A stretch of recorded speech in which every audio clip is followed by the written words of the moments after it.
सत्य और अहिंसा की राह पर चलते हुए अपने कर्तव्यों का पालन करने की सीख गांधी जी को उनकी मां से मिली थी। इंग्लैंड पढ़ाई के दौरान उन्हें कई बार अपमान सहना पड़ा था, फिर भी वो रास्ते से अडिग नहीं हुए। ऐसी ही कई घटनाएं हैं जो प्रेरित करने के साथ ही आश्चर्यजनक भी लगती हैं। जाने इसके बारे में अहिंसा का पाठ पढ़ाने वाले गांधी जी की प्रेरणादायक कहानी। महात्मा गांधी का जन्म भारत के गुजरात राज्य के पोरबंदर क्षेत्र में हुआ था।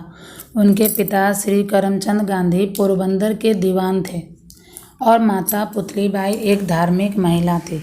गांधी जी के जीवन में उनकी माता का बहुत अधिक प्रभाव रहा। उनका विवाह 13 वर्ष की उम्र में ही हो गया था और उस समय कस्तूरबा 14 वर्ष की थी। नवंबर सन 1887 में उन्होंने अपनी मैट्रिक की परीक्षा उत्तीर्ण कर ली थी। जनवरी सन 1888 में उन्होंने पोरबंदर के सामलदास कॉलेज में दाखिला लिया और वहां से डिग्री प्राप्त की। उसके बाद वे लंदन गए और वहां से बैरिस्टर बनकर लौटे। सन 1894 में किसी कानूनी विवाद के संबंध में गांधी जी दक्षिण अफ्रीका गए थे और वहां होने वाले अन्याय के खिलाफ अवज्ञा आंदोलन चलाया और इसके पूर्ण होने के बाद भारत लौटे। सन 1916 में गांधी जी दक्षिण अफ्रीका से भारत वापस लौटे और फिर हमारे देश की आज़ादी के लिए अपने कदम उठाना शुरू किया। सन 1920 में कांग्रेस लीडर बाल गंगाधर तिलक की मृत्यु के बाद गांधी जी ही कांग्रेस के मार्गदर्शक थे।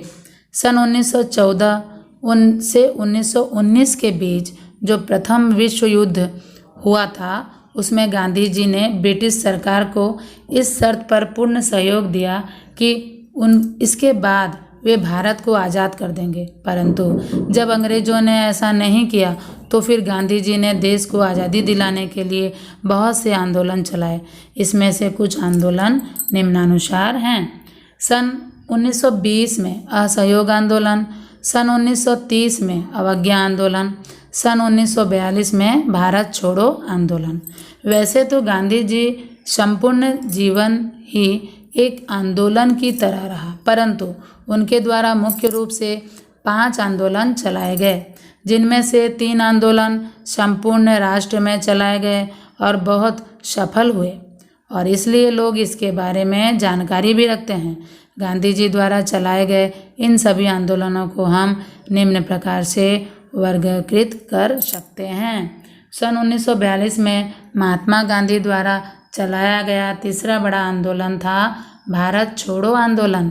इसकी शुरुआत महात्मा गांधी ने अगस्त सन 1942 में ही की थी, परंतु इसके संचालन में हुई गलतियों के कारण यह आंदोलन जल्दी ही धराशायी हो गया, अर्थात यह आंदोलन सफल नहीं हो सका था। इसके असफल होने के पीछे कई कारण थे, जैसे इस आंदोलन में विद्यार्थी, किसान आदि सभी के द्वारा हिस्सा लिया जा रहा था और इसमें इस आंदोलन को लेकर बड़ी लहर थी और आंदोलन संपूर्ण देश में एक साथ शुरू नहीं हुआ, अर्थात आंदोलन की शुरुआत अलग अलग तिथियों पर होने से इसका प्रभाव कम हो गया। इसके अलावा बहुत से भारतीयों को ऐसा भी लग रहा था कि यह स्वतंत्रता संग्राम का चरम है और अब हमें आज़ादी मिल ही जाएगी और इसकी इन्हीं सोच ने आंदोलन को कमज़ोर कर दिया। परंतु इस आंदोलन से एक बात ये अच्छी हुई कि इससे ब्रिटिश शासकों को यह एहसास हो गया था कि अब भारत में उनका शासन नहीं चल सकता, उन्हें आज नहीं तो कल भारत छोड़कर जाना होगा।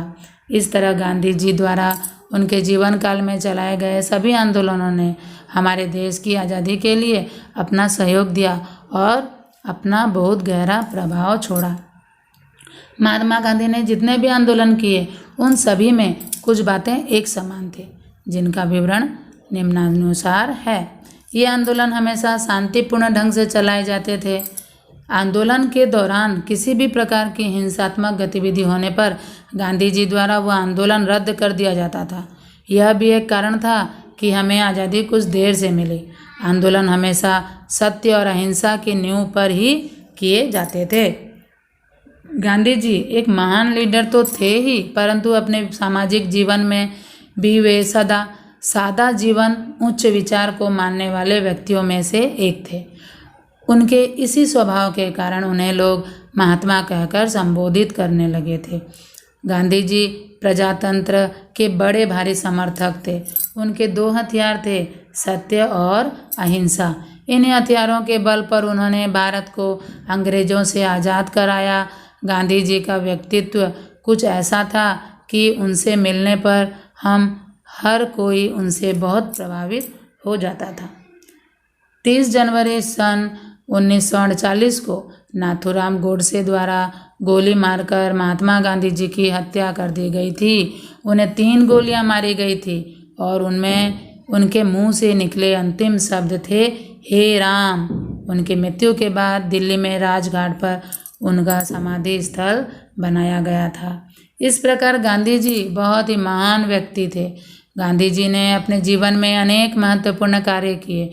उनकी ताकत सत्य और अहिंसा थी और आज भी हम उनके सिद्धांतों को अपनाकर समाज में महत्वपूर्ण बदलाव ला सकते हैं।